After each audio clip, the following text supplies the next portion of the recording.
Hello everyone, তোমরা প্রথমে বুঝে গেছো নিশ্চয়ই আমি কোথায় গেছিলাম।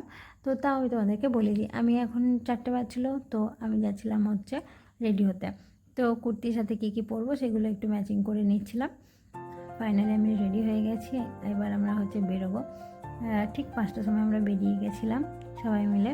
ছিলাম হচ্ছে আমি, মা, বাপি, ভাই দুটো আর বাবু। আমরা 5জন মিলে খুব এনজয় করতে করতে যাচ্ছিলাম। আশেপাশে গান শুনতে শুনতে যাচ্ছিলাম। আর তারপর আশেপাশে এত সুন্দর পরিবেশ ছিল, চারিদিকটা বেশ ভালো লাগছিলো দেখতে দেখতে।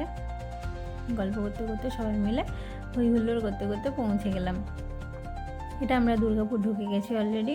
দুর্গাপুর থেকে রাস্তা আমার ঠিক জানা ছিল না, গুগল ম্যাপ ধরে আমরা সবাই মিলে গেছিলাম।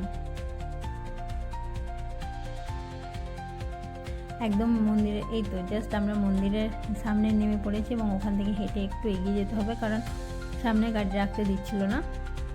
বাইরের দেখো, জাস্ট ফাটাফাটি বাইরেটা এত সুন্দর দেখতে না। আমি অবশ্যই তোমাদেরকে বলবো, তোমরা প্লিজ প্লিজ যারা এখনও অবধি ইস্কন মন্দির যাওনি তারা কিন্তু অবশ্যই ভিজিট করো। এত সুন্দর একটা মন্দির, যেখানে গেলে মন শান্তি হয়ে যাবেই যাবে। আর তোমরা বেশ ভালো রকম মনে একটা আলাদা রকমই ফিলিংস থাকে। যাই হোক, তোমরা সবাই অবশ্যই ভিজিট করো।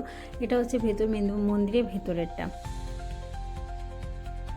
সন্ধ্যা দেওয়ার পর আমরা যখন গেছিলাম তখন সন্ধ্যা আরতি হলো। সন্ধ্যা আরতির পর এই দেখো সবাই কি সুন্দর মগ্ন হয়ে গেছে।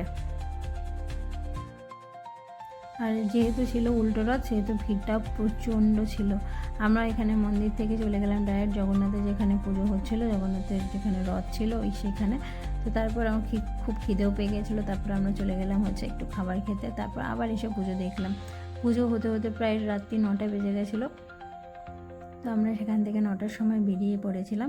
তারপর মাঝখানে আরও একটু মেলা ঘুরু করেছিলাম, তার জন্য আমাদের অনেকটা রাত হয়ে গেছিলো বাড়ি ফিরতে।